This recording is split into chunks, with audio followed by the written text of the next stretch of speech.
नमस्कार नमस्कार नमस्कार, मेरा नाम है राजीव कुमार बजाज निहार के भी, और मैं हूं इस वक्त एडवोकेट प्रदीप नंबियार जी के साथ। प्रदीप जी नमस्कार। नमस्कार सर, नमस्कार नमस्कार।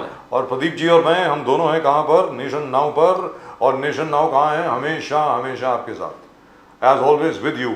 आप सब लोगों को जय हिंद, जय महाराष्ट्र, जय भवानी, जय शिवाजी, वंदे मातरम। वंदे मातरम। जय सिया राम, हर हर महादेव। हर हर महादेव। अस्सलाम वालेकुम, सत श्री अकाल, गुड इवनिंग। चाइनीज में नी हाउ, जापानीज में कोनिचिवा, फ्रेंच में बोंसोir। Pradeep ji, How are you, Uncle Jumbo, to our viewers in East Africa, South Africa, the continent of Africa, wherever they Ji. speak Swahili? and Pradeep ji, so the portfolio confusion still continues. एक तरीके से अभी तक जो confusion था मंत्रालयों को लेकर के, विभागों को लेकर, अभी तक चल रहा है। तो बड़ा अजीब है, मतलब I think what is going on? Sanjay Raut glorified it, saying that ये छोटा हिस्सा किस्सा नहीं है, it's a war out there, it's a Russia-Ukraine war out there. And अगर ये चर्चा चल रही कि 2.5 साल में मंत्री चेंज करेंगे एकनाथ शिंदे गुट, that means there is some huge trouble that brewing out there. It's huge, it's monumental, it's not small thing that Eknath Shinde ji can confine. और ये भी कहा कि 2.5 साल जिसका ऑलरेडी हो गया उनको अब वेटिंग लिस्ट पर डाल दो, उनको मत दो। मतलब कहने का मतलब क्या हुआ कि जो 2.5 साल पहले सर्व कर चुके yes, yes, मत दो। अभी महायुति सरकार के दौरान, यस उनको भी मत दो। मतलब जो मुख्यमंत्री एकनाथ शिंदे जी के नेतृत्व में जो सर्व कर चुके हैं उनको और नहीं दिया नहीं, मत दो, उनको मत दो। वेटिंग लिस्ट बहुत बड़ा है, नए चेहरे को लाओ आप, और जो नेक्स्ट 2.5 साल के बाद बाकी लोगों को चांस दो। ये जरा कुछ गड़बड़ है मुझे। I hope it is not true. So it is Russia Ukraine war out there. Sanjay Raut जब बोलता है it's a war, it's a war. I hope it is not true. मैं उम्मीद करता हूं कि ये सब स्पेकुलेशन है। मैं उम्मीद करता हूं कि शायद प्लांटेड स्टोरी होगी, इधर उधर से आई होगी और मीडिया के अंदर इसकी चर्चा होगी, क्योंकि आधिकारिक तौर पर ऐसा कुछ नहीं हुआ है। लेकिन आज ये जरूर है कि शिवसेना, यानी आधिकारिक शिवसेना जो है, जनाब शिंदे साहब की जो शिवसेना है, जिसके 57 एमएलए हैं इस वक्त इसमें असेंबली में, उनकी एक मीटिंग हुई। उसके बाद क्या हुआ, we'll of course talk about that, and I think all three have gone to meet the Prime Minister and Mr. Amit Shah. That also is there. But it's not only with the Mayuti, it's with MBA also. Opposition leader कौन बनेगा? उद्धव ठाकरे कह रहा कि हमारे लोग ज्यादा हैं, हम बनेंगे। करेक्ट। तो नाना पटोले बोले हम लोग क्या कांग्रेस हम कहाँ जाएंगे, हमारा ऑपोजिशन लीडर बनना चाहिए। तो it's not so easy sir, it's not so easy in both the Mayawati and the MVA. जबरदस्त तरीके से बार्गेनिंग चल रहा है, जबरदस्त तरीके से पुशिंग हो रहा है। एंड जिस प्रकार से Uddhav ji is giving indications and is coming out of the MVA, मुझे गोइंग बैक टू हिंदुत्व के is getting back, talking that we have never left Hindutva. And इसका पहला असर वो कि समाजवादी के अबू आजमी कहा कि आप अगर हिंदुत्व के साथ है तो फिर वाई हम एमबीए के साथ नहीं। Yes exactly. तो कहने का मतलब ये हुआ कि जहां तक उद्धव ठाकरे जी का प्रश्न है, क्योंकि बीएमसी चुनाव आने वाला है, तो लिहाजा वो ये चाहते हैं कि जो पुराने शिवसेना के एक बार फिर उनके पास आ जाएं। एग्जैक्टली। कहने का मतलब ये हुआ। Well, at the moment with us we got 3 very very important guest indeed. Sameer Bhagre sahab Bharatiya Janata party के, गोपाल तिवारी जी कांग्रेस के, और संजय द्विवेदी जी उद्धव ठाकरे सेना के। समीर भागरे साहब नमस्कार। नमस्कार नमस्कार नमस्कार सर, जय सिया राम, हर हर महादेव। गोपाल तिवारी जी नमस्कार। नमस्कार सर। नमस्कार राजू जी, प्रदीप जी नमस्कार। आपको हर हर महादेव, जय हिंद, जय महाराष्ट्र। आपने सब कुछ समेट लिया, हिंदुत्व भी समेट लिया उसमें। जी संजय द्विवेदी जी नमस्कार सर, जय महाराष्ट्र, हर हर महादेव, हर हर महादेव। नहीं छोड़ेंगे, हर हर महादेव को नहीं छोड़ेंगे। और सर आज तो एकादशी भी है। हमारे नेता राहुल जी ने संसद में शिव जी की प्रतिमा बताई थी, तो वो तो अपना धर्म है जो हम उसका पालन करते हैं, उनके असूलों पे चलते हैं, और क्या। जी बिल्कुल। और आज तो मोक्षदा एकादशी भी है। आप सब लोगों को गीता जयंती भी है। गीता जयंती और एकादशी दोनों की शुभकामनाएं। Yes yes. तो समीर भागरे साहब आपसे शुरू करता हूं, क्योंकि और आपको, मुझे लगता है मुझे आपको ज्यादा टाइम देना पड़ेगा आज, क्योंकि दोनों जो लोग हैं आपके साथ वो दोनों आपके खिलाफ हैं, तो लिहाजा आपका टाइम जरा ज्यादा बनता है। मैं आपके साथ खड़ा हूं। खिलाफ नहीं, इनकी नीतियों के खिलाफ है सर।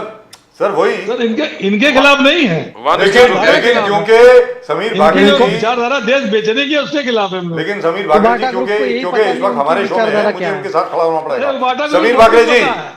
समीर बागरे अपना जी, देखिए, देश बेचे जा रहे हो, बेचे जा रहे हो। अच्छा अडानी मोदी भाई भाई, अडानी मोदी भाई भाई। सर अगर आपने बोल लिया हो तो मैं जाऊंगा, बड़ी मेहरबानी, थैंक यू द्विवेदी जी।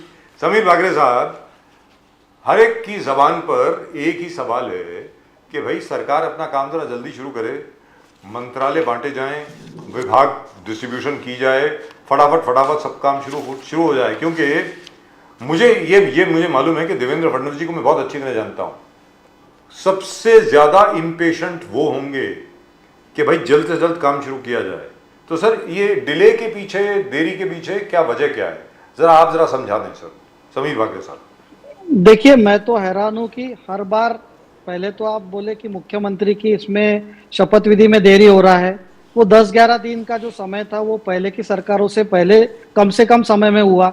अब जब मंत्रिमंडल का विस्तार है, अभी तीनों लोगों ने मंत्रिमंडल का चार्ज लिया है, मुख्यमंत्री उप मुख्यमंत्री साहब ने।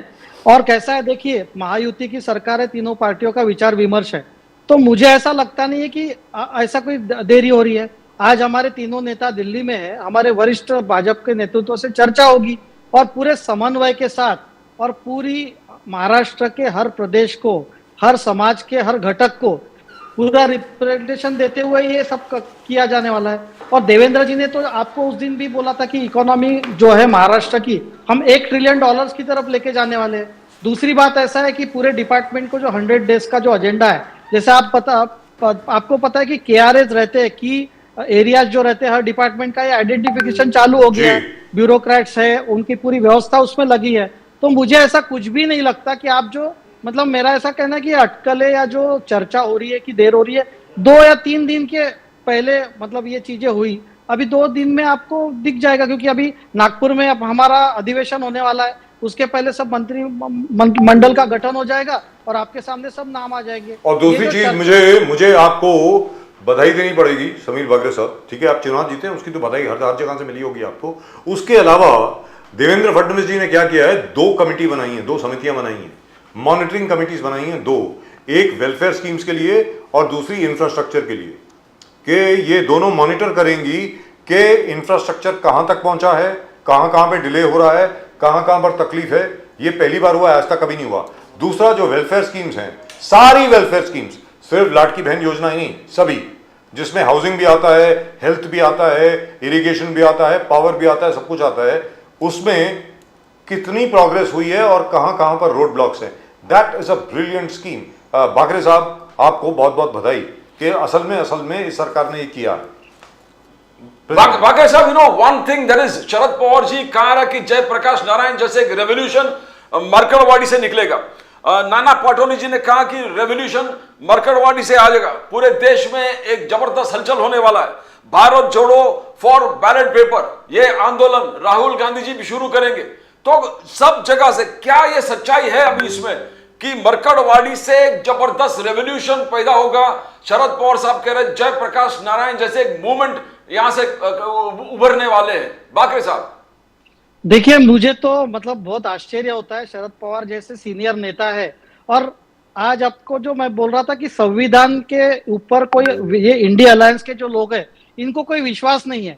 संविधान के हिसाब से इलेक्शन कमीशन को चुनाव कराना होता है, चुनाव उन्होंने अपने प्रक्रिया से कराए। आज ही आपने देखिए, कल ही उन्होंने वीवीपैट का जो है वो काउंटिंग हुआ है, इन सब के जो चुनाव के उम्मीदवार थे उनके निगरानी में काउंटिंग हुआ है और पूरे 1440 जगह एक भी जगह कोई त्रुटि पाई गई नहीं है। और जयप्रकाश जी नारायण का जो आंदोलन था वो इमरजेंसी के खिलाफ था। ये क्या आप किस तरीके का कंपैरिजन शरद पवार साहब कर रहे हैं? और ये जो मैं हमेशा देखता हूं कि इन्होंने चुनाव हारने के बाद कुछ ना कुछ ऐसे ये लोग क्रिएट करते हैं। आप मुझे बताइए कि कोई अगर सुप्रीम कोर्ट का फैसला है और सुप्रीम कोर्ट के फैसले के बाद आपको अगर कोई फैसला मंजूर नहीं है तो आप अपने गांव में कोई अदालत लगा के अपना फैसला सुना के चालू करेंगे क्या आंदोलन? तो ये किस तरीके की अनार्की फैलाने का ये काम देश में करने जा रहे हैं। ना इनको कोई संविधान पे विश्वास है, ना इलेक्शन कमीशन पे विश्वास है, ना सुप्रीम कोर्ट पे विश्वास है। अब जनता को इन पे विश्वास नहीं है, इसलिए ये प्रॉब्लम है। और मैं आपको और एक बात बताना चाहता हूँ, इनका कैसा हुआ है भाई साहब, ये तीनों परिवारवादी पार्टी है। उबाटा बोलो ठाकरे साहब, उद्धव ठाकरे साहब की पार्टी है, ये कांग्रेस बोलो राहुल गांधी जी और गांधी परिवार की पार्टी है, शरद पवार जी की पार्टी शरद पवार साहब के खानदान से चल रही है। तो इनको पता है हम हार चुके हैं, लेकिन इनके जो कार्यकर्ता है और जो इनके बच्चे कुचे वोटर्स है, ये इनके नेतृत्व पे सवाल ना खड़ा करे, इसलिए इनको ये कुछ ना कुछ शगुफा लेके आते हैं कि अभी हम ईवीएम का ये गांव से चालू करेंगे। अरे वो गांव में कोई बाहर के लोग आके उन्होंने चालू किया, और इससे ये किस तरीके की इलेक्शन की रणनीति कर रहे हैं कि ईवीएम का छोड़ के आप अपने दूसरे गांव में करेंगे। तो मुझे तो ये बहुत मतलब षड्यंत्र, और जो बोलते हैं ना डीप स्टेट है, जो यूएस का डीप स्टेट है, वो ये सब करा रहा है कि देश में कैसे अशांतता फैले, देश में अंतर्गत और एक्सटर्नल पावर्स को भी इनको जनता ने रिजेक्ट किया है। तो इनको कुछ ना कुछ ऐसा करना है कि सरकार डिस्टर्ब हो और जनता को कंफ्यूज करने की कोशिश की है। और मैं बोलना चाहूंगा, अगर इनको इतना बड़ा आंदोलन खड़ा करना है तो आज ये बोले कि हमारे जो महाराष्ट्र के पूरे 31 सांसद है, हम आज रेसिग्नेशन देने को तैयार है। आप बोलिए ना, रेसिग्नेशन दीजिए। आज तो आप रेसिग्नेशन देने को तैयार नहीं है, तो ये किस बात से कर रहे हैं? कोई ना कोई ये खड़ा करते हैं, इनको कोई मिल नहीं रहा है, इसलिए एक गरीब जनता, गांव की जनता को जाके बहला फुसला के उनके मुंह से खुद बुलवाना चाहते हैं, और गांव की जनता खुद बोल रही है, खुद बोल रही है कि हमारा ये कोई संबंध नहीं है। वहां की जनता ही खुद बोल रही है इससे हमारा कोई संबंध नहीं है। तो समीर भागड़े साहब तो कह रहे हैं, ठीक है समीर भागड़े साहब, मैं गोपाल तिवारी साहब के पास जाता हूं, कांग्रेस के। गोपाल तिवारी साहब, महाराष्ट्र को लेकर के आप ईवीएम को लेकर के बड़े त्रस्त हैं कि भाई किसी भी तरीके से बैलेट पेपर पर वापस आना चाहिए। शरद पवार साहब कह रहे हैं कि जयप्रकाश नारायण टाइप कोई मूवमेंट, सर्वोदय मूवमेंट एक नई शुरू होगी, वगैरह वगैरह वगैरह। तो सर, प्रियंका गांधी जी अभी 4,30,000 वोटों से जीत के आई हैं वायनाड में, तो उनको भी रिजाइन करना चाहिए ना सर। वहां पे ईवीएम ठीक है, यहां पे गलत है। गोपाल तिवारी जी प्लीज बोलिए। ये तो हम कई बार बोल चुके हैं कि हम कई राज्यों में आने के बावजूद, कर्नाटक में भी हम आए, फिर भी हम कहते हैं कि ईवीएम में लो, हमारी कोई ना आपत्ति नहीं है। अगर अभी भी आप इस पे बैलेट पेपर पे लेते हो, ईवीएम पे छोड़ के, तो वो भी रिजाइन कर देगी ना, बैलेट पेपर पे ले रहे, कोई प्रॉब्लम नहीं। So can you repeat that please? देखो गोपाल तिवारी जी जरा रिपीट कीजिए इसको, देखो इसको जरा रिपीट कीजिए कि अगर आज बैलेट पेपर पे चुनाव होता है तो कांग्रेस के जितने भी इलेक्टेड एमपीज हैं वो रिजाइन करने को तैयार हैं, कहने का मतलब ये हुआ। बोलिए। हाँ, तो सबके बिल्कुल, लेकिन पूरे बैलेट पेपर पे होना चाहिए। ये तो बार बार बोल चुके हैं ना हम लोग, नाना पटोले भी बोल चुके हैं सब कि बैलेट पेपर पे लेते हो तो हम भी रिजाइन देते। ये उत्तम जानकर है, उन्होंने भी कहा, राष्ट्रवादी के जयंत पाटिल साहब ने खुद कहा, तो कोई ये। और मैं एक बात बताना चाहता हूँ, हमारे बीजेपी के प्रवक्ता भी जो बार बार ये अजित पवार हो या एकनाथ शिंदे हो, बार बार दुहाई दे रहे सुप्रीम कोर्ट की। 2 घंटे में ये अपना ईवीएम का जो मामला था, बैलेट पेपर का मामला था, रिजेक्ट कर दिया। अरे भाई, आप इतना आदर करते हैं, रिस्पेक्ट करते हैं सुप्रीम कोर्ट का, तो सुप्रीम कोर्ट की जो डायरेक्शन थी कि सुप्रीम कोर्ट जब चंद्रचूड़ छाप थे तो पीएम, अपोजिशन लीडर और सुप्रीम कोर्ट जो चीफ इलेक्शन कमीशन, इन तीनों की कमिटी आपने क्यों डायरेक्शन फॉलो नहीं किया? अगर आप सुप्रीम कोर्ट का इतना इज्जत करते हैं, इतना बार बार दुहाई दे रहे हैं, तो अगर आप पालन करते थे और उसका तीनों के जो यूनानिमसली अगर डिसीजन होता था इलेक्शन चुनाव आयोग का, तो ये धांधली होती थी, ना कुछ गड़बड़ होती थी, ना कोई डाउट लेता था आपने। आपके दिल में खोट है। ऑल इंडिया कांग्रेस कमेटी 150 सांसद सस्पेंड करके ये जो इसका बिल संसद में पास कराया, सर शर्म आनी चाहिए आपको। गोपाल तिवारी जी, एआईसीसी ने इलेक्शन कमीशन से 3 चीज मांगा। एआईसीसी ने इलेक्शन कमीशन से 3 चीज मांगा। महाराष्ट्र के वोटिंग रोल्स मांगे, महाराष्ट्र के विधानसभा के वोटिंग रोल्स मांगे, जरूरत नहीं ना। अगर तीनों कोई XYZ को पसंद करते हैं, सैंक्शन करते हैं, उसमें सुप्रीम कोर्ट जज आता है, प्राइम मिनिस्टर आता है और अपोजिशन लीडर आता है, ये तीनों ने अगर किसी भी आदमी को यस बोल दिया, वो चुनाव तो आगे कोई बात ही नहीं होती थी। सुनिए, सवाल तो सुनिए। बाकरे साहब, बीजेपी ने जो पूछा आपको, बार 288 assembly supreme court, segments supreme में कोर्ट, सुप्रीम कोर्ट, 1440 जब आप 1440 जाते हैं तो गणेश एक आंख दर्शन है। को, तो उनको गोपाल जी क्या लेने हो में गोपाल जी क्या था सुनिए, आपको? गोपाल जी सुनिए, क्या था बोले ना। Gopal ji all India Congress committee ने इलेक्शन कमीशन से मिलकर लोकसभा के, महाराष्ट्र के विधानसभा रोल्स मांगे, लोकसभा के मांगे, विधानसभा के डेटा मांगे और फॉर्म 20 मांगे, बूथ वाइज फॉर्म 20 मांगा है AICC with election commission, hopping he will give. Election commission ने कहा कि 288 असेंबली कॉन्स्टिट्यूएंसी में रैंडमली 1440 वीवीपैट हमने दोनों कंबाइन करके गिना सब कार्यकर्ताओं के सामने, जैसे बाकरे साहब बोल रहे हैं, and we found no discrepancy, are you satisfied? तो इतने लोग जो पैसे भरकर काउंटिंग मांगे उसका क्या? सर ये अभी प्रोसेस चल रहा है, इट इज गोइंग ऑन। अभी उसके ऊपर हम बात नहीं करेंगे। मामला तय हुआ है। हम लोगों ने जो भी है, महाविकास आघाड़ी के लोगों ने कई जगह, वो कांग्रेस के रहो, शिवसेना के रहो, एनसीपी शरद पवार साहब के रहो, उन्होंने पैसा भरा है, डिपॉजिट जमा किया है। हमारे एक ही बात है, अगर 5 बजे का वोटिंग रेट से 8 बजे तक 72 लाख महाराष्ट्र में वोट होता है, तो अखबारों में तस्वीरें आती थी छपके, बड़ी बड़ी लंबी कतारें लगी है वोटिंग के लिए। और इतना मतलब 5 बजे के बाद शाम को 8 बजे तक 72-73 लाख वोटिंग हुआ कहां से भाई? अगर आप अखबार में चुप बैठते थे क्या लोग? उसका रिएक्शन, रिफ्लेक्शन कहीं आता नहीं था क्या? कॉमन, बिल्कुल सादी सी बात है। तो ये सब नहीं हो पा रहा है। और आपके जो 2014 से 19 तक जो वोट उसमें वोटर लिस्ट में जो एडिशन हुआ, वो कंपैरेटिवली महाराष्ट्र का लोकसभा का चुनाव के बाद जो असेंबली के चुनाव है, 4 महीने में 57 लाख वोटर्स बढ़े अचानक। अच्छा, वो सब बढ़े और कई नेम्स, मतलब कई सारे नेम्स उन्होंने डिलीट किए। बीजेपी के वरिष्ठ नेता के घर में बैठ के इलेक्शन कमीशन की वेबसाइट में एंटर करके ये सब हो रहा था। इसके बारे में जयराम रमेश, पवन खेरा, सुप्रिया सिनेट, हमारे दिल्ली के नेता ने वहां इलेक्शन कमीशन को रिटर्न में लेटर लिखा है।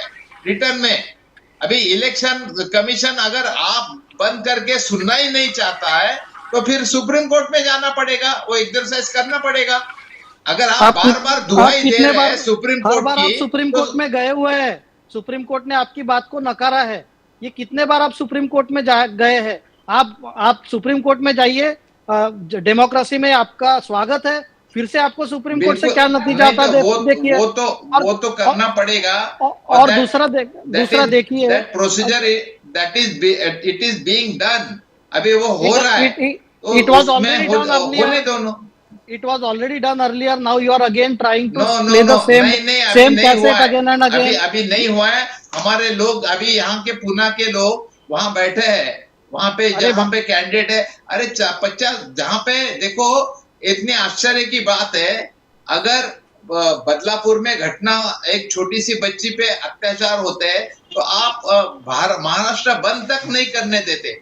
आपका गुणरत्न सदावर्ते हाईकोर्ट में जाके तुरंत उसके ऊपर स्टे लाता है उसी दिन। हमारे पार्टी से कोई संबंध नहीं है। ये आप गलत इंफॉर्मेशन दी जा रही है। लोगों को आप ये गलत इंफॉर्मेशन दी जा रही है। लोगों को आप रिएक्ट करने का मौका नहीं दे रहे। गलत इंफॉर्मेशन आप मत दीजिए। से आपने गलत इंफॉर्मेशन मत दीजिए। राजीव जी, प्रदीप जी, मैं बोलता हूँ आपको, देखिए, इन्होंने कहा था कि बिना पड़ताल आपने बोला था कि हम सैंक्शन करेंगे फॉर्म। ये सस्टेनेबल नहीं है। आप बोल रहे थे बिना पड़ताल फॉर्म सैंक्शन करेंगे, इन्होंने बोला था।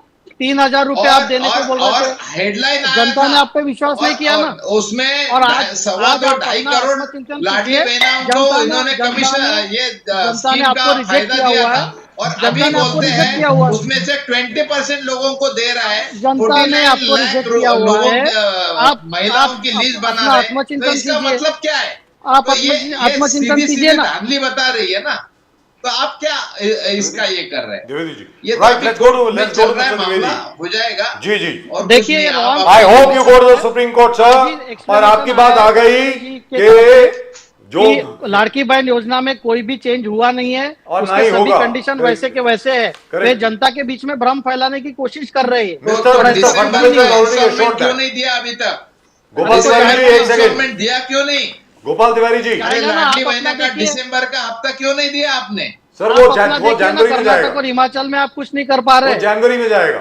अरे बाकी साहब एक देखो, सेकंड। कर्नाटक के सर, सीएम द्विवेदी साहब ने अभी एक शब्द नहीं बोला है। चलिए आपके बीजेपी गोपाल के नेता तिवारी लोग जी, वहाँ क्या कर रहे हैं? प्लीज। आपके वहाँ गोपाल के तिवारी बीजेपी जी, के आई नेता लोग रिक्वेस्ट क्यों यू। चुप बैठे हैं? गोपाल तिवारी कर्नाटक जी, के बीजेपी के गोपाल नेता तिवारी चुप बैठे हैं जी, आपके। Please allow Sanjay Dwivedi ji to speak now. Sanjay Dwivedi ji, जो प्रदीप जी ने अभी बात उठाई कि एमवीए का असेंबली में लीडर कौन होगा, उसको लेकर के भाई लिहाजा सबसे ज्यादा सीटें आपकी आई हैं, तो आप ही का होना चाहिए, तो उसके ऊपर विवाद क्यों हो रहा है? द्विवेदी जी। प्रदीप जी देखिए, हमारे महाविकास अघाड़ी सर मैं राजीव हूं, मैं राजीव बजाज हूं, वो अघाड़ी प्रदीप हमारी नामबियार जी जो हैं। हमारा गठबंधन जी है, बोलिए सर। बहुत ही साफ सुथरा गठबंधन है जी और इसमें कोई ना बड़ा है, ना छोटा है, ना ऊंचा है, ना नीचा है। हम लोगों के हृदय से हृदय मिले हुए हैं। जी तो हमें क्या करना क्या नहीं करना हम इंतजार हम कर लेंगे। मैं आता हूं भारतीय जनता पार्टी की प्रवक्ता वाली बात, सुप्रीम कोर्ट का बड़ा सम्मान जी। करते हैं स्वरूप को। मेरे सर आंसू आने लगे सर अभी। सर इनकी बात पे मेरे इतने आंसू बहने लगे कि इतना सम्मान करते हैं वो जिसका कोई मतलब किसी ने सम्मान ही आज तक नहीं किया जितना भारतीय जनता पार्टी के प्रवक्ता भारतीय जनता पार्टी के लीडर सम्मान करते हैं। कि शायद भूल गए, दिल्ली में सुप्रीम कोर्ट आदेश दिया था कि जो जितने अधिकार हैं वो मुख्यमंत्री के पास रहेंगे। तो क्यों अध्यादेश लेके आ गए भाई ये, और क्यों इन्होंने राज्यपाल के वापस भेज दिया? क्या उसमें सुप्रीम कोर्ट की बात मानना जायज नहीं था? सर मेरे तो आंसू आने लगे अभी एकदम से। और दूसरी बात, अभी जो सुप्रीम कोर्ट का फैसला आया था जिसमें सुप्रीम कोर्ट ने जो सरकार गिराई गई थी, उसमें उद्धव ठाकरे ने जो माननीय उद्धव ठाकरे ने जो 5 सदस्यीय पीठ में जो अपील की थी, उसका जो फैसला आया वो था उन्होंने पढ़ा ही नहीं। इतने बेचारे इतने सीधे साधे हैं कि ध्यान ही नहीं रखते हैं। जो इनके लिए फायदे का होता है वो कब, जो नहीं फायदे का होता है बाहर। उद्धव ठाकरे ने साफ साफ कहा अगर उद्धव ठाकरे जी इस्तीफा न देते तो उन्हें पुनः मुख्यमंत्री बनाते। क्या इन्हें शर्म नहीं आती है क्या? और तीसरे पॉइंट में लिखा था, सर देखिए उस फैसले के तीसरे पॉइंट में बहुत अच्छी चीज लिखी थी कि विधायक भी का नेता नहीं चुन सकते, वो चुनने का अधिकार होता है पार्टी अध्यक्ष का। तो इनका सुप्रीम कोर्ट का प्यार, सुप्रीम कोर्ट का ज्ञान कहां चला गया? मैं तो समझ ही नहीं पा रहा हूं। ये सुप्रीम कोर्ट की इतनी इज्जत करते हैं कि बिना सुप्रीम कोर्ट के बात सुनते ही नहीं है। अब आइए दूसरी बात पे, देखिए चुनाव आयोग हुआ, ईडी हुई, सीबीआई हुई, ये संवैधानिक संस्थाएं हैं। इनको संसद ने एक अधिकार दिए हैं। तो जब इस तरह की टकराव जब सुप्रीम कोर्ट और चुनाव आयोग में आएगा तो चुनाव आयोग जो सुप्रीम कोर्ट जो है वो निर्णय हमेशा इन पे छोड़ देती है। अब ये गलत कर रहा है या सही कर रहा है वो बात का प्रश्न होता है। जैसे आप आइए 16 विधायकों की जो निर्णय था वो क्लियर कट उन्होंने चुनाव आयोग को भेज दिया। स्पीकर ने क्या किया, उनकी सदस्यता भंग नहीं की, जबकि सुप्रीम कोर्ट ने अपने आदेश में साफ साफ एक बात लिखी थी कि विहिप जो जारी करने का अधिकार है वो पार्टी के अध्यक्ष को है।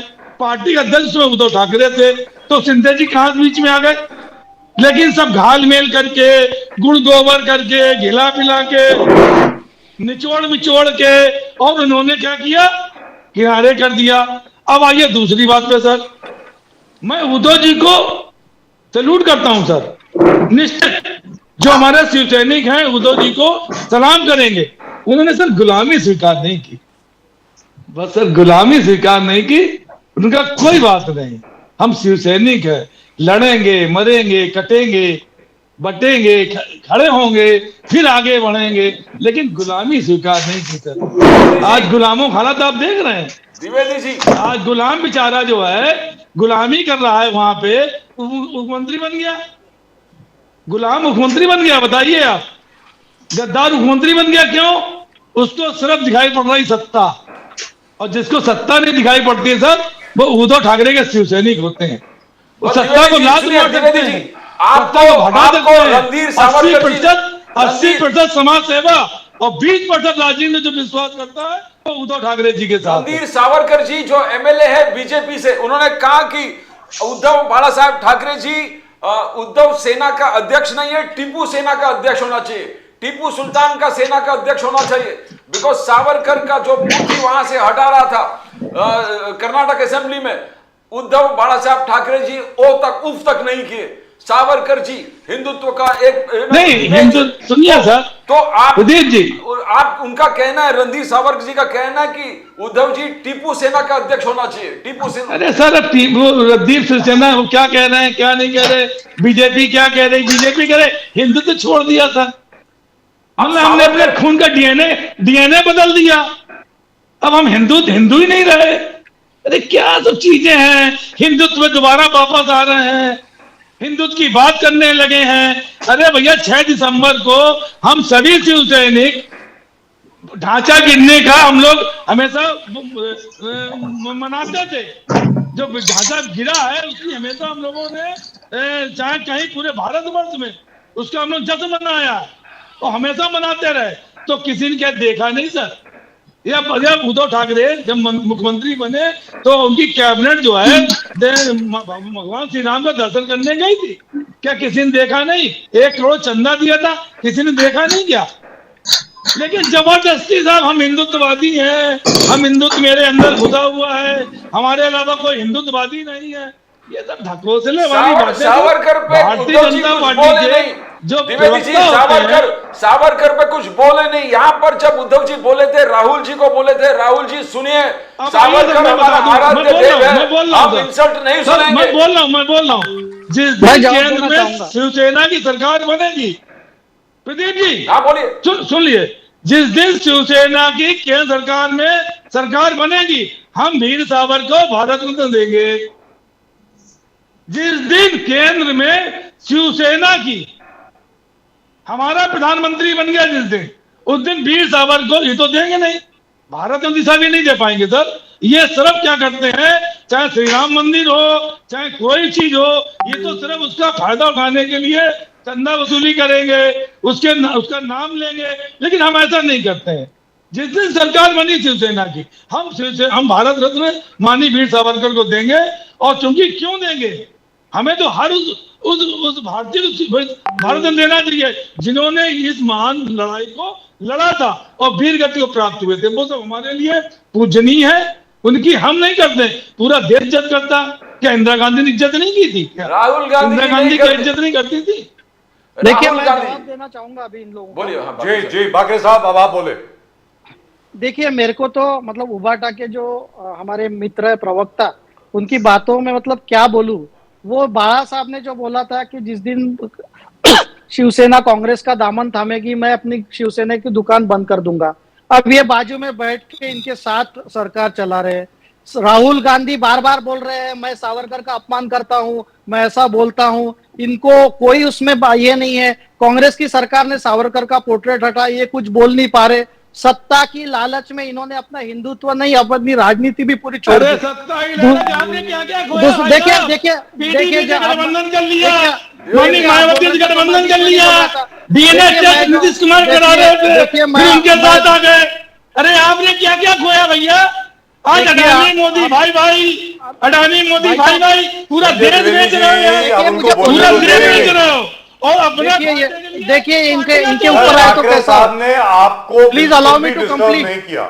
आप बोले बाकरे साहब, बोले प्लीज। देखिए कैसा है, मतलब अगर सच्चाई सामने आती है तो इनको तकलीफ होना लाजमी है, क्योंकि आज जो कांग्रेस के साथ बैठ रहे हो हर दिन सावरकर का अपमान करती है, और सावरकर के बारे में इनको श्रद्धा रहती तो इन्होंने कांग्रेस का दामन तभी छोड़ा रहता।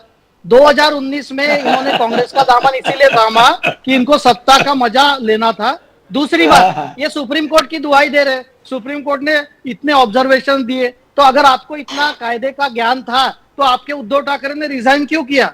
आपके पास तो शरद पवार जैसे लोग थे, कांग्रेस के मेरे मित्र, उनके पास तो पूरी वकीलों की फौज है सुप्रीम कोर्ट में, आपने उनसे कंसल्ट नहीं किया क्या कि रिजाइन करना चाहिए कि नहीं चाहिए? तो आप ऐसे व्यक्तियों के साथ खड़े हैं, आप ऐसे व्यक्तियों के साथ खड़े हैं भाई साहब, बात क्यों नहीं मानी? अब इससे बात करिए ना, हमने रिजाइन दिया नहीं दिया, इससे क्या मतलब जिन्होंने है? भगवान श्री आप राम बताइए, को आपने कल्पनिक सुप्रीम कहा कोर्ट में था। क्यों नहीं माना? कांग्रेस के सुप्रीम वकीलों कोर्ट ने ने कहा सुप्रीम कोर्ट में संवैधानिक भगवान श्री राम को सरकार है, काल्पनिक आपने कहा। सरकार उसमें भंग क्यों नहीं की? देखिए इस तरीके से तो कोई डिबेट नहीं होगा। कोर्ट ने कहा द्विवेदी संवैधानिक जी, सरकार है, संजय द्विवेदी जी, मुझे इसका जवाब दे दीजिए आप। Sanjay Dwivedi ji, I have the Supreme Court तरीके का ऑर्डर डिबेट हो रहा है। ये बागे जब साहब, बोल रहे थे मैं शांत बैठा था, मैं बागे भी साहब, इनको बागे साहब, डिस्टर्ब कर बागे सकता साहब, हूँ। बागे साहब, अभी आपको कोई डिस्टर्ब नहीं करेगा, आप बोलिए। फिर मैं एक छोटी सी बात कहना चाहता हूं, सुप्रीम कोर्ट की ऑब्जर्वेशंस अलग हैं और ऑर्डर अलग है। Let's be very clear. बिल्कुल बिल्कुल The working बिल्कुल। order was very clear that we cannot dissolve this assembly. We cannot dismiss this government. हम इस गवर्नमेंट को डिसमिस कर सकते थे बशर्ते कि Uddhav Thackeray ji, if he had decided to face a confidence motion in the assembly and if he had lost it, अगर वो confidence motion फेस करते और वो लूज कर जाते तो हम कुछ कर सकते थे। अभी उन्होंने खुद voluntarily रिजाइन किया है, इसलिए we can't do anything। अब बागे साहब आप बोले, this is for the information of our viewers।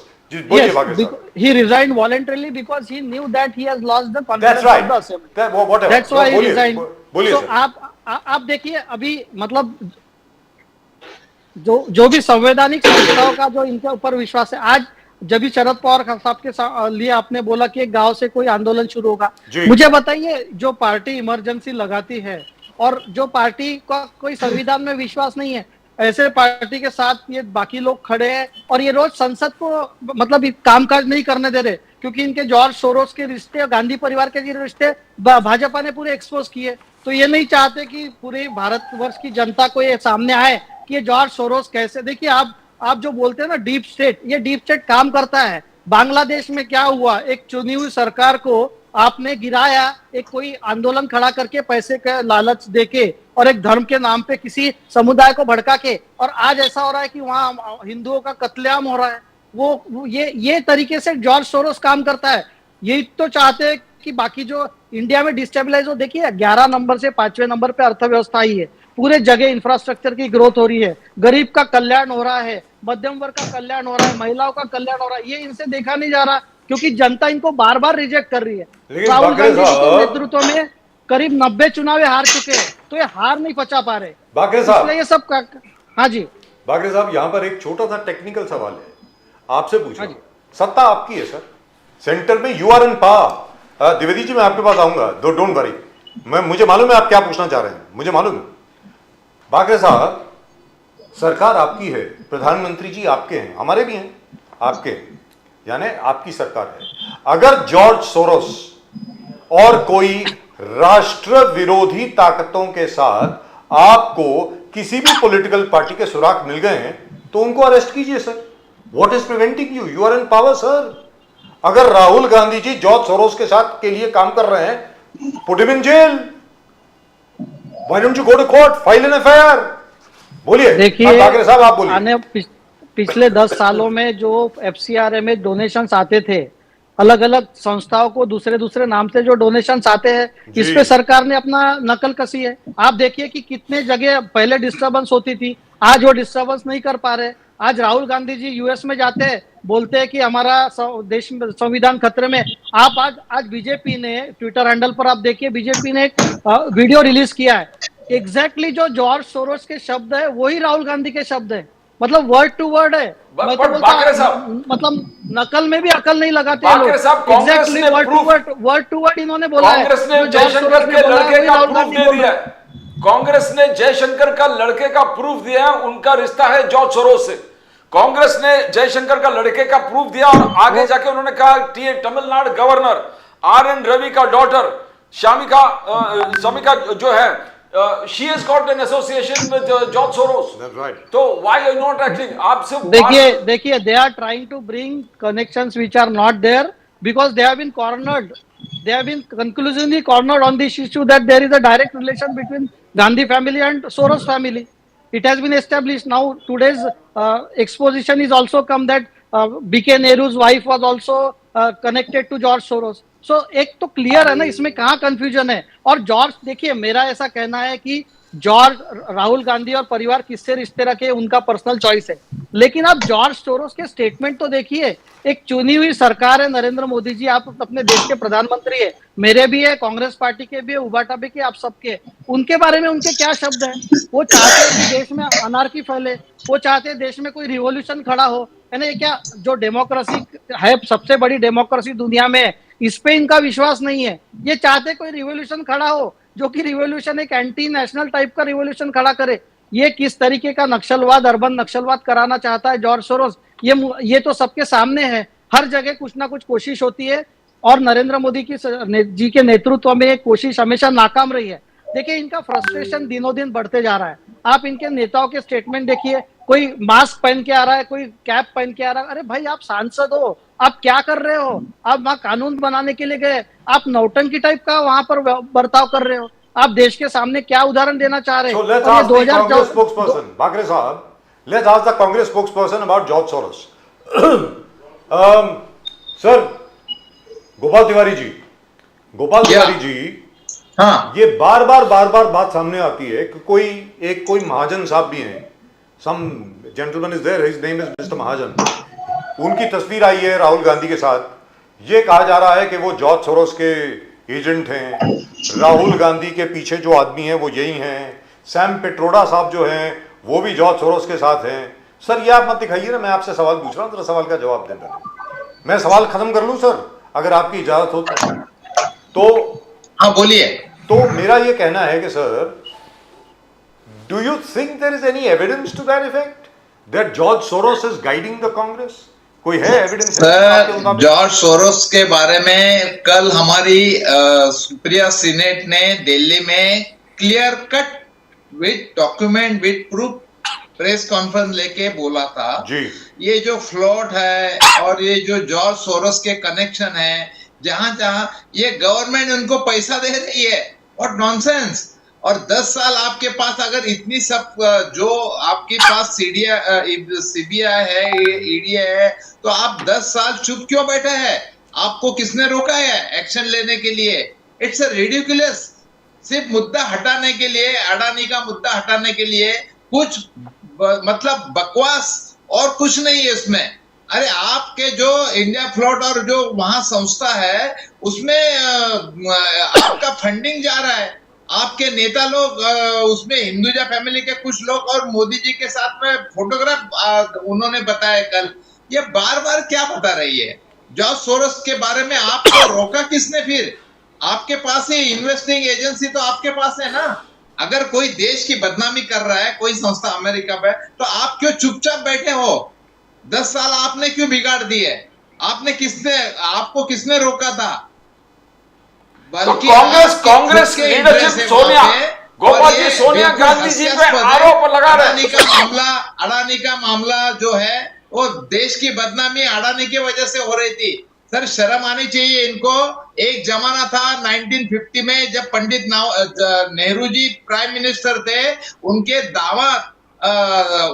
जो दामाद है फिरोज गांधी, उन्होंने मुद्दा उठाया था से इंडियन एक्सप्रेस का ये जो आर्टिकल है अभी 4 दिन पहले का 1950 में, इसकी अडानी के साथ ये दालमिया को सस्पेंड किया था। 2 साल की सजा दी थी, 2 साल की। फिरोज गांधी ने ऑब्जेक्शन लिया था पार्लियामेंट ने। अपने ससुर प्राइम मिनिस्टर थे, वो 2 बार 3 बार रायबरेली से चुन के आए थे। वो दालमिया के इंडस्ट्री उन्होंने जो स्कैम किया था, प्राइम मिनिस्टर पंडित नेहरू ने उनके ऊपर एक्शन ली थी। 2 साल की सजा हुई थी। अरे, ये क्या बात कर रहे हैं कांग्रेस की नीति की? जी, करेक्ट। ये अभी 4 दिन पहले का इंडियन एक्सप्रेस का आर्टिकल सर, इसलिए तो मैं आपको ये बोल रहा हूँ गोपाल तिवारी जी, दालमिया को 2 साल की सजा दी थी, और उसी समय देखो, हुआ के बाद एक मिनट मुझे पूरा तो कर दीजिए। बोलिए। लेकिन टाटा बिरला के बाद ये थर्ड इंडस्ट्री ये था दालमिया जी, और उन्होंने जो फ्रॉड किया था, 2 साल की सजा हुई। उसके बाद लाइफ LIC जो अस्तित्व आया उसका, LIC का नेशनलाइज इंश्योरेंस कंपनी बनी। क्या बात कर रहे हैं आप? सर एक मिनट। अरे अच्छा, अब मैं नेहरू कुछ जी बोलूं? ने फिरोज गोपाल तिवारी गांधी के जी, ऑब्जेक्शन के ऊपर inquiry Gopal Tiwari ji with respect, Gopal Tiwari ji with respect, हम क्या बात कर रहे हैं? गोपाल तिवारी जी विद रिस्पेक्ट, बागड़े साहब आप भी जरा ध्यान से सुने, और द्विवेदी जी आपको तो ये मालूम है, लेकिन फिर भी मैं चाहूंगा जरा आप इसको ध्यान से सुने। ये बात बिल्कुल दुरुस्त है कि फिरोज गांधी जी ने डालमिया जी को एक्सपोज किया, उनकी इंश्योरेंस कंपनी को एक्सपोज किया, और वो पहला बड़ा स्कैम था पोस्ट इंडिपेंडेंस, जिसकी वजह से डालमिया जी को जेल जाना पड़ा और life insurance corporation came into being. बिल्कुल सही It happened. And that is the reason why, sir, that is the reason why you have forgotten Firoz Gandhi. यही वजह है ना कि फिरोज गांधी जी को ये आपने बाहर कर दिया, इसकी वजह से। और क्या, आपके ही जितने भी लोग थे जिन्होंने एक्सपोज किए अलग अलग डील्स को, सिर्फ यही नहीं है, एक और चीज बता दूं जो फिरोज गांधी ने एक्सपोज किया as editor of National Herald, messrs man MAN, Germany से जो जीप्स और ट्रक्स मंगाए गए थे शक्तिमान के नाम से, शक्तिमान शक्ति हिंदुस्तान, और MAN फ्रॉम जर्मनी, उसको भी एक्सपोज किया, कमेटी बिठाने की भी, और उसके बाद भी आपने फिरोज गांधी को बाहर कर दिया। बिठाने की भी। सर क्या बोल रहे हैं आप? No, I want to come to Maharashtra. Gopal Tiwari ji, sir, I want to say one thing. बोलिए बागड़े साहब बोलिए। डेली अपना ये अडानी जी का नाम लेते हैं, मैं कांग्रेस के प्रवक्ता को एक विनंती करता हूं जी बोलिए कि सर। आपने अभी जनवरी 2024 या अप्रैल 2024 में आपकी तेलंगाना सरकार ने 12,500 करोड़ के MOU अडानी साहब के साथ किए किए। हैं। आपके गहलोत जी ने 60,000 करोड़ का उनके साथ निवेश किया था। तो आप जब Yes. अडानी करते हैं तो पहले आपके तेलंगाना के मुख्यमंत्री 12,500 करोड़ के आप कॉन्ट्रैक्ट कैंसिल कीजिए। आपने सिर्फ उनका सर। 100 करोड़ का, जो उनके जब कंट्रोवर्सी हुई थी तब 100 करोड़ का उनका डोनेशन रिजेक्ट किया। आप 12,500 करोड़ के उनके कॉन्ट्रैक्ट पहले कैंसिल कीजिए। इनके जो इंडिया अलायंस के लोग हैं, शरद पवार साहब को आप क्यों नहीं समझाते कि अडानी गलत आदमी है? शरद पवार साहब तो अरे अपनी देखो। किताब में लिख रहे हैं, शरद पवार साहब उसको ओपनली सपोर्ट कर रहे हैं। आप देखिए, ममता बनर्जी की सरकार है, उनके साथ पोर्ट का काम कर रही है।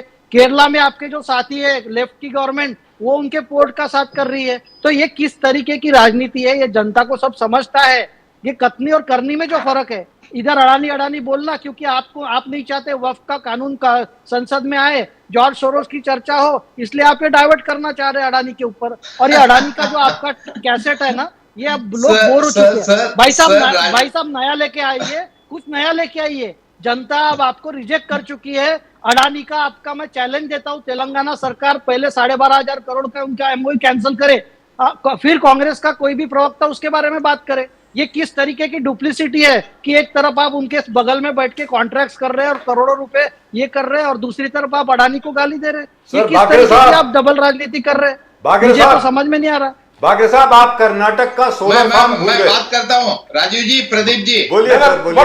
गोपाल जी, एक चीज जो कहा बाकरे साहब, उसमें ध्यान दीजिए। आपका पार्लियामेंट के बाहर जो प्रोटेस्ट किया, कोई भी इंडिया अलायंस के लोग आपके साथ जुड़ा नहीं था। इनकेस अखिलेश यादव भी, जो ही बाकरे साहब बोलने भूल गए, अखिलेश यादव जी भी उस प्रोटेस्ट में नहीं आए। शरद पवार साहब तो था ही। तो अभी और एक बात बोलना चाहूंगा, इनके राहुल गांधी का नेतृत्व इंडिया अलायंस के लोग ही मानने को तैयार नहीं है। सब बोल रहे हैं कि अभी ममता बनर्जी इंडिया अलायंस का नेतृत्व करे। शरद पवार साहब ने बोल दिया, सर डिम्पल यादव जी ने आज स्टेटमेंट दी है, गोपाल तिवारी जी। तो राहुल गांधी का नेतृत्व इंडिया अलायंस भी मानने को तैयार नहीं है। गोपाल तिवारी जी, सर गोपाल तिवारी जी पे हर जगह से अटैक हो रहा है, उनकी तरह बात सुने। गोपाल तिवारी जी अब आप बोले प्लीज। मैं आ रहा हूँ द्विवेदी जी, आप ही के पास आ रहा हूँ। बोलिए सर। मैं ये बात बोल रहा हूं कि राहुल गांधी ने प्रेस कॉन्फ्रेंस में ये कहा था कि जहां कहीं भी हमारी सरकार, स्टेट गवर्नमेंट ने बिहाइंड द नॉर्म्स, प्रोटोकॉल, और जहां पे भी गलत तरीके से कुछ डील हो गए, तो हम उसी की भी इंक्वायरी करने के लिए तैयार है। देखो, 5 रुपए की बिजली, सुनो ना, तेलंगाना में सरकार इंक्वायरी कर रही है, क्या आप बता दीजिए, ओपनली बता दीजिए। हम अरे यार, कम से कम इतना तो समझना चाहिए कि जो बोला है, तो आपके पास, आप देखो, अमेरिका से वारंट निकला है, और वो उसके बारे में आप क्यों नहीं एक्शन ले रहे?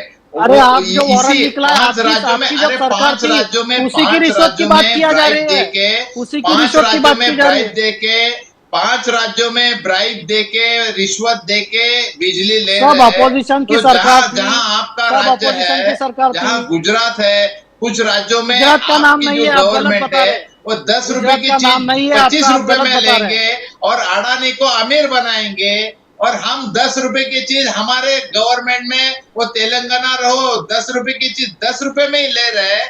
तो कहाँ का है?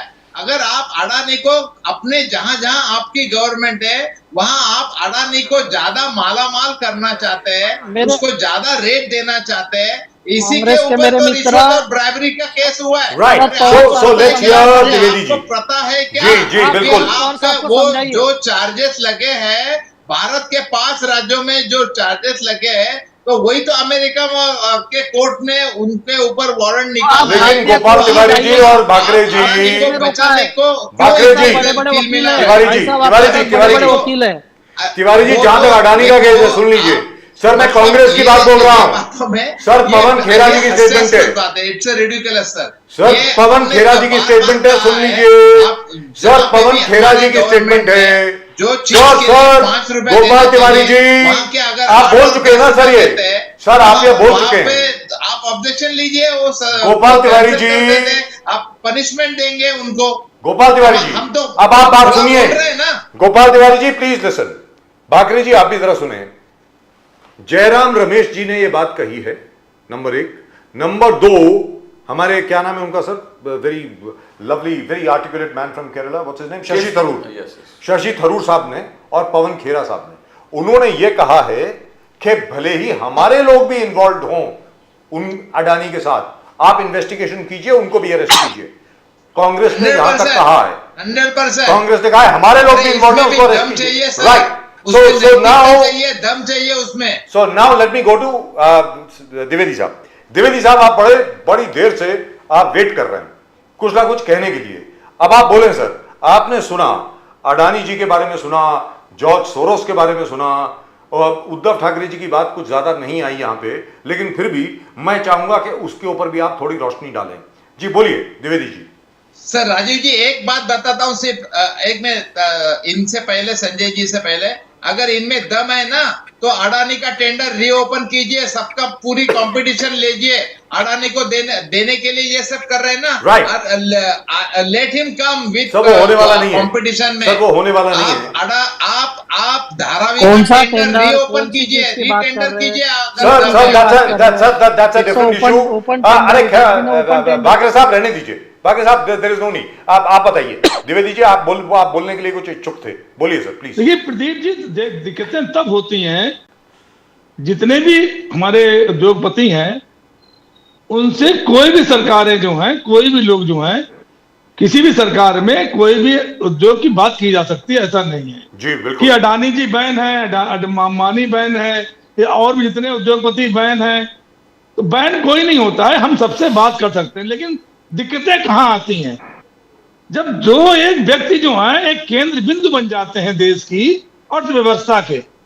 देखिए अर्थव्यवस्था के जब केंद्र बिंदु बन जाते हैं और उन्हीं के अगल बगल पूरी सब चीज घूमने लगती हैं, तब दिक्कतें पैदा होना शुरू होती है। देखिए जनता जो होती है, जनता जल्दी नहीं समझ पाती है, लेकिन चूंकि हम लोग राजनीतिक व्यक्ति हैं, राजनीति से जुड़े हुए हैं, चीजों को देख रहे हैं, तो हम लोग जानते हैं कि कहाँ पे क्या घपलेबाजी हो रही है, क्या हो सकता है।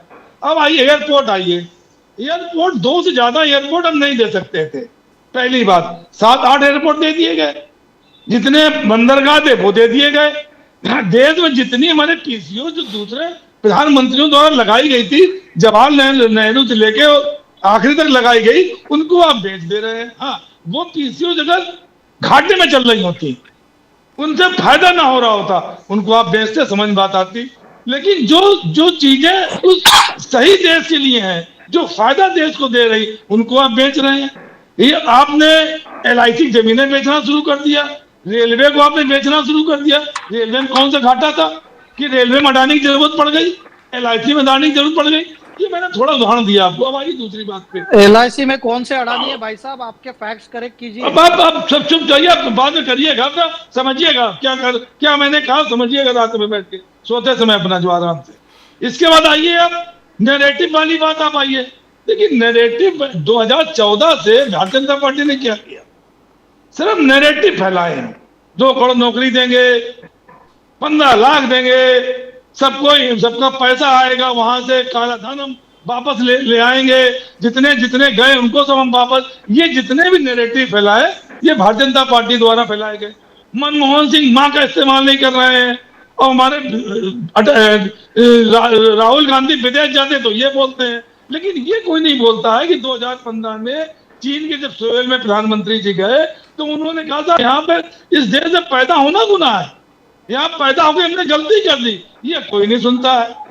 50 करोड़ की जर्सी गाय विधवा, दुनिया भर की बात है। झारखंड में गए चुनाव समय आपकी बेटियां लुट जाएंगी।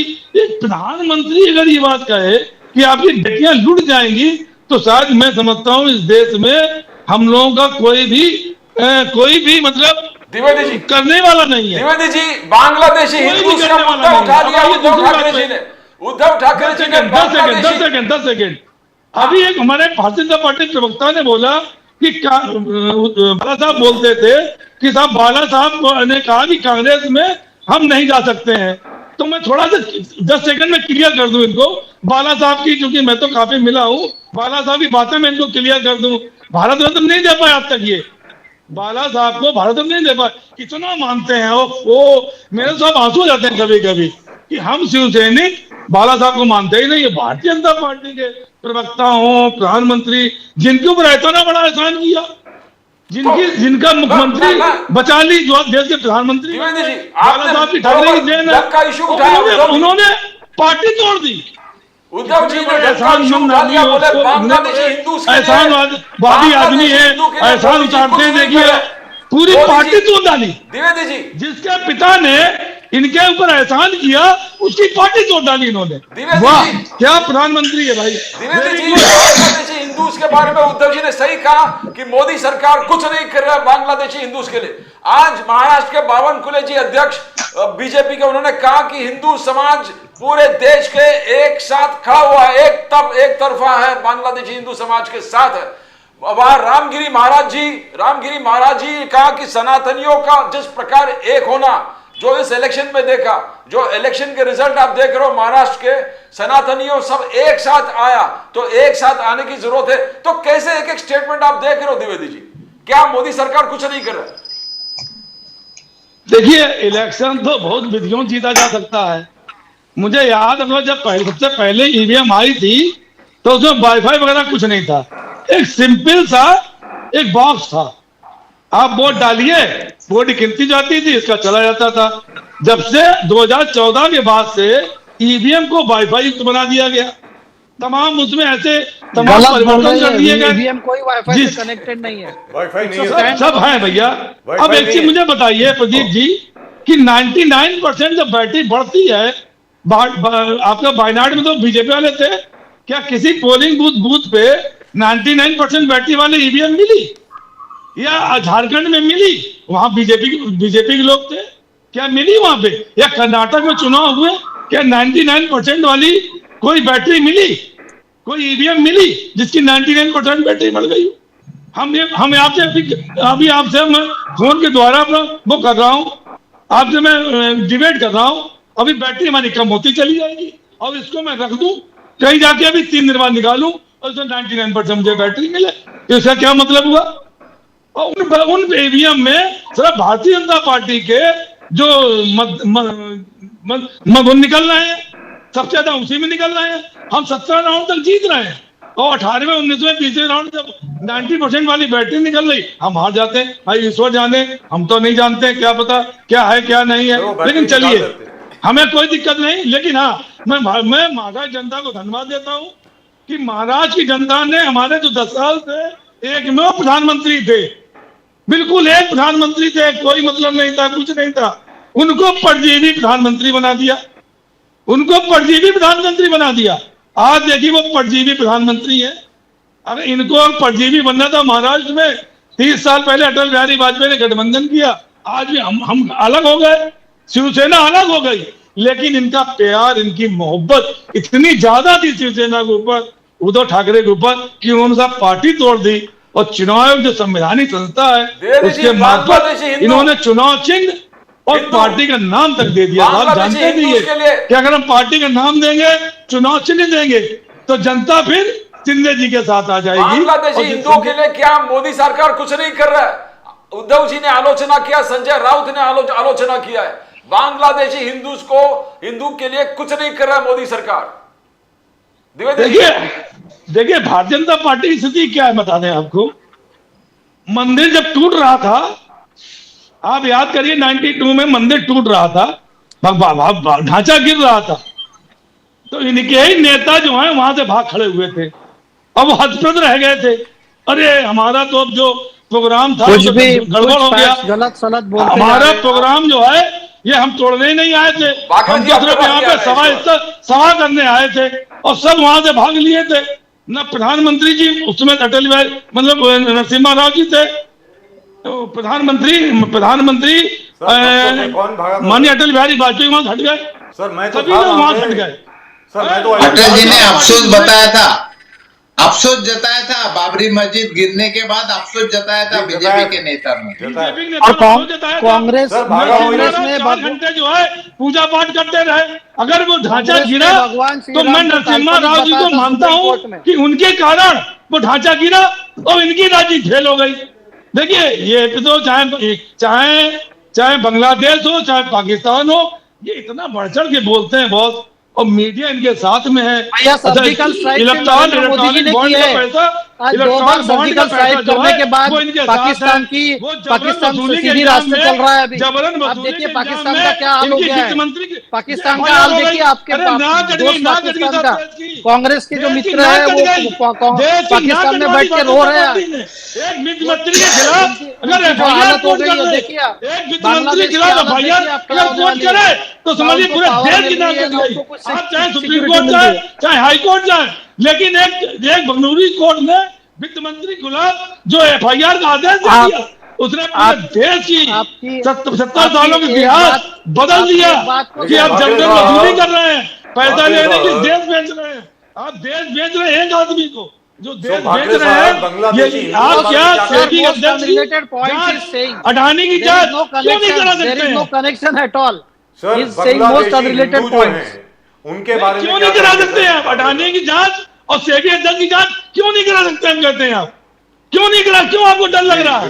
क्योंकि अडानी मोदी भाई भाई, देश बिक रहा है, पार्टियां टूट रही है, पैसा आ रहा है, पैसा जा रहा है, सरकारें बन रही हैं, नोट। अब देखिए मैं क्यों बता दूं आपको, जब नोट पकड़े गए वहां पे महाराष्ट्र में चुनाव के समय, तो इनके प्रवक्ता इतनी गलत हरकत करते हैं। 11:30 बजे रात में सुप्रिया सुले के खिलाफ 150 करोड़ का आरोप लगाते हैं, जबकि ये कहते हैं महिलाओं को हम इज्जत करते हैं, ये महिला की इज्जत करते हैं। और दिन भर वो चला, दिन भर उस पर डिबेट हुई, शाम को मालूम चला साहब जो ऑडियो था वो फर्जी था। किस तरह की महिला की इज्जत करते हैं भाई? हर एक महिला के ऊपर इतना आरोप, गंदा आरोप लगा रहे हैं। आपको शर्म नहीं आती क्या? द्विवेदी जी का कोई संबंध है कोई टॉपिक से, ना कुछ चीज पे बात कर रहे हैं। बाकरे साहब, देवेंद्र फडणवीस जी ने कहा कि महाराष्ट्र के मूल मंत्र है एक है तो सेफ है, एक है तो सेफ है। देवेंद्र फडणवीस जी ने कहा मूल मंत्र है, और मैं कभी मुसलमान के खिलाफ ना था पहले, ना आज है, ना कल भी कोई मुसलमान के खिलाफ नहीं हूं। मगर वही रामगिरी महाराज कह रहे हैं कि ये सनातनियों का एक साथ आना ये रिजल्ट है महाराष्ट्र का, आगे जाकर भी यही होगा। तो एक कंफ्यूजन है, ये कंफ्यूजन है बाकरे साहब। सर सिर्फ देवेंद्र जी नहीं कह रहे, हमारे आदरणीय प्रधानमंत्री मोदी जी भी कहते हैं एक है तो सेफ है। मैं हमेशा बोलता हूं एक है तो सेफ है, it's a call for unity of the country. ये इनको दिखता है कि हम किसी कम्युनिटी के अगेंस्ट जा रहे।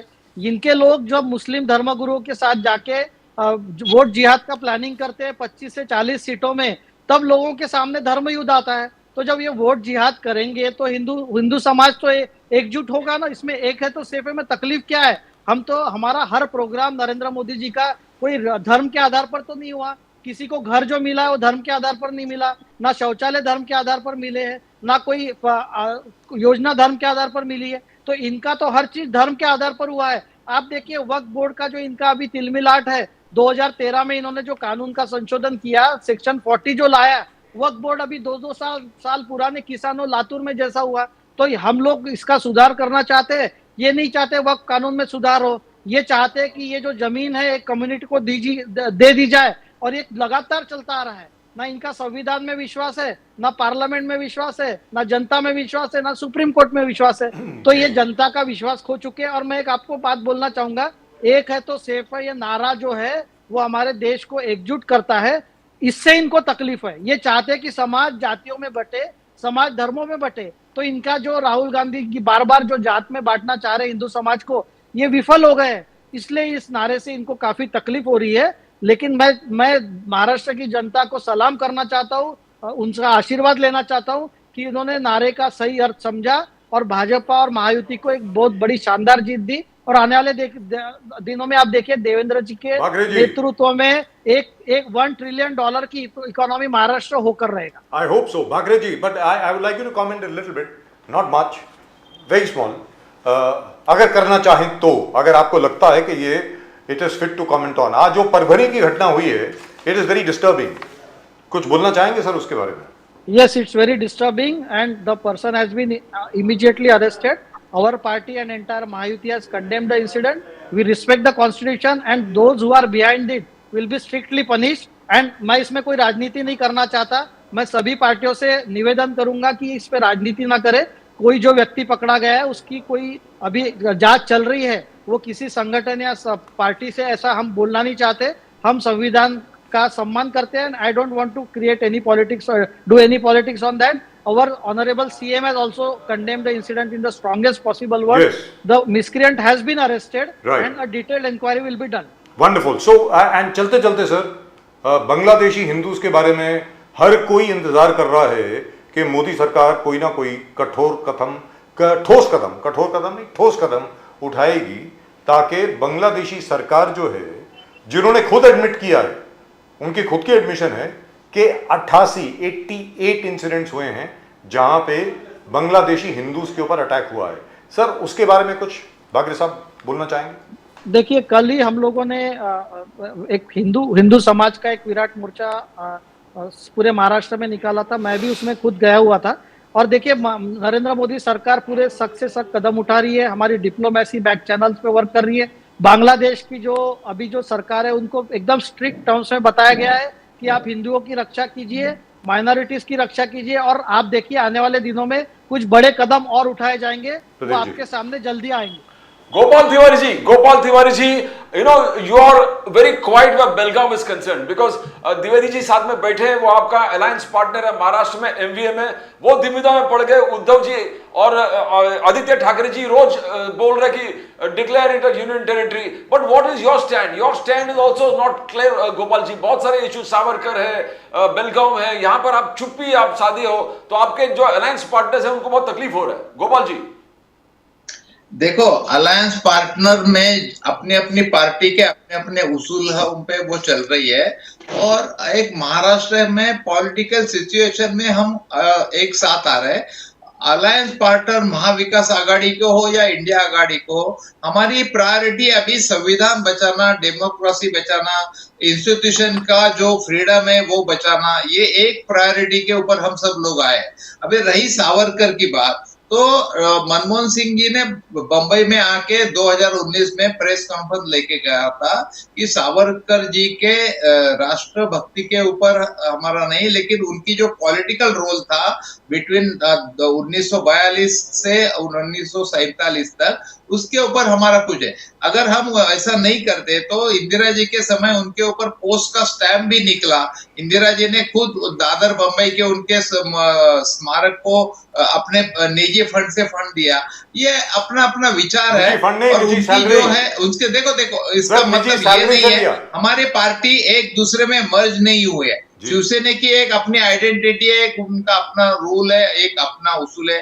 कांग्रेस की खुद की एक आइडियोलॉजी है, और कांग्रेस जिसके ऊपर हम सेक्युलरिज्म है, हमारा स्टैंड है, क्योंकि हम चाहते कि भाई ये सब में सभी धर्म जाति धर्म के लोगों ने ये देश को आजादी दी है, उसमें सबका, खान अब्दुल गफ्फार खान से लेके मौलाना आजाद से लेके सरदार पटेल जी थे, नेहरू जी थे, महात्मा गांधी जी थे, सुभाष बोस थे, सबके कारण हमें आजादी मिली है।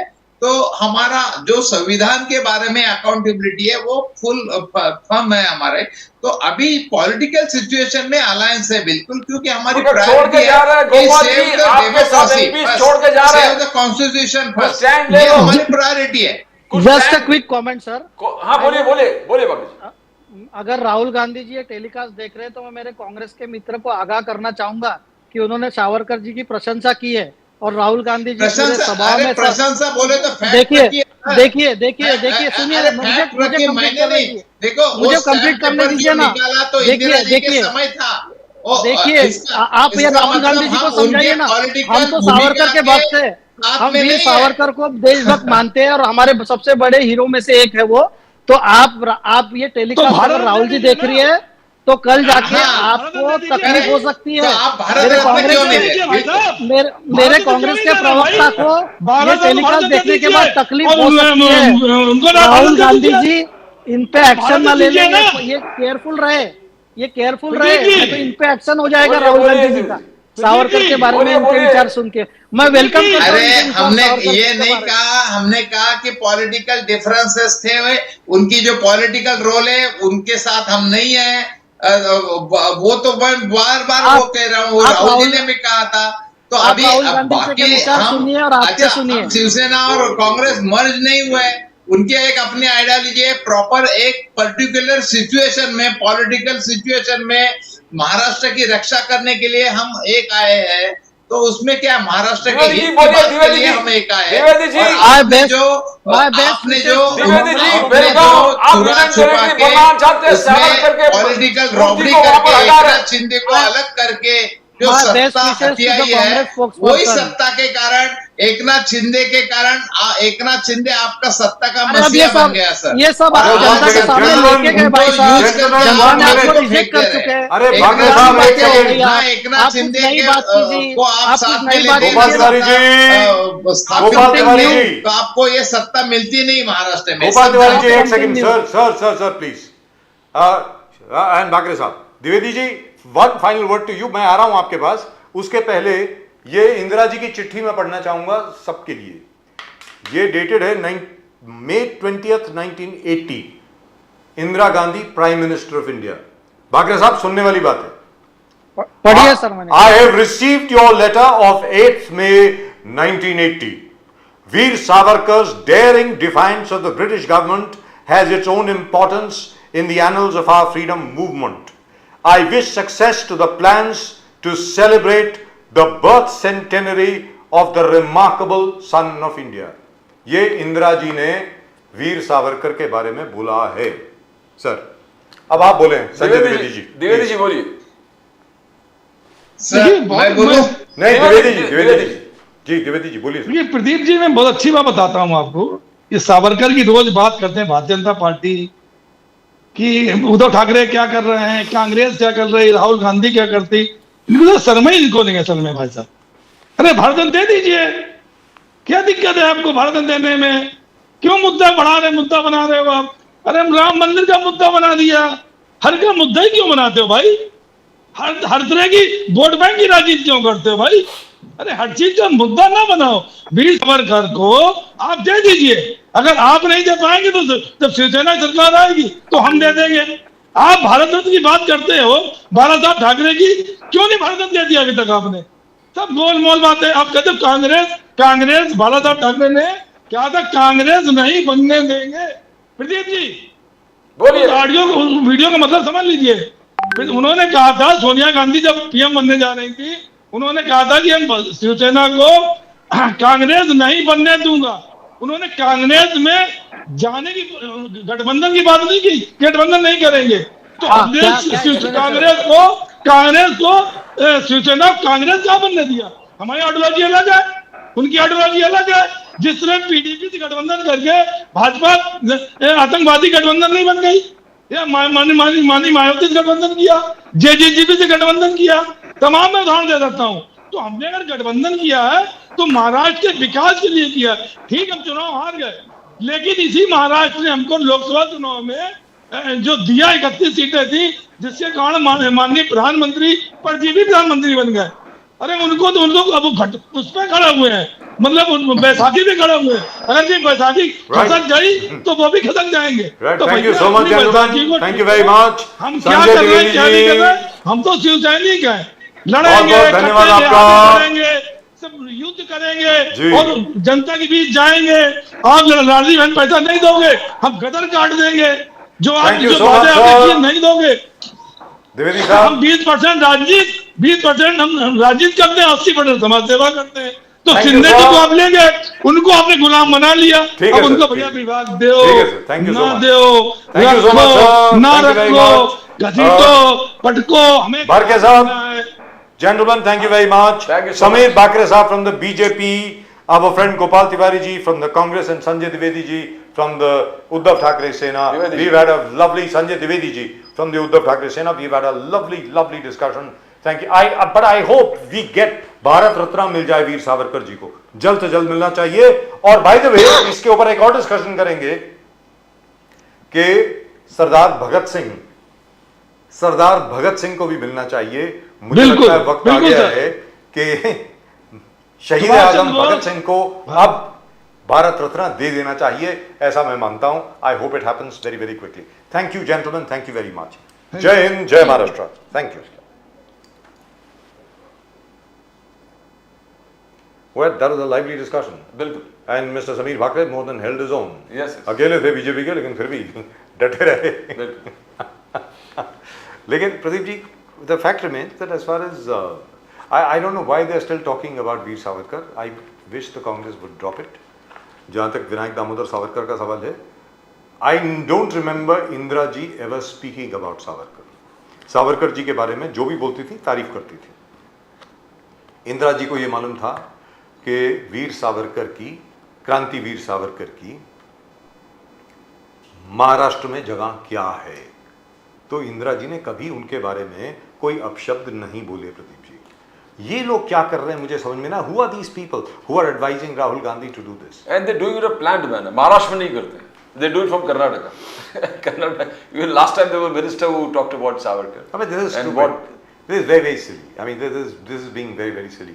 छत्रपति शिवाजी महाराज के बारे में आप कुछ बोल देंगे, विनायक दामोदर सावरकर जी यानी क्रांतिवीर सावरकर के बारे में आप कुछ बोल देंगे, मतलब ये क्या है? I don't understand this. I think the BJP really and truly is being helped by people within the Congress. Congress के अंदर जितने लोग हैं, मुझे लगता है भारतीय जनता पार्टी ने खुद भेजे वहाँ पर कि भाई आप ऐसी फुलझड़ी आप छोड़ते रहें। But I hope the portfolios are distributed very very quickly. I hope the matter is settled now. I think the meeting is over as far as I know.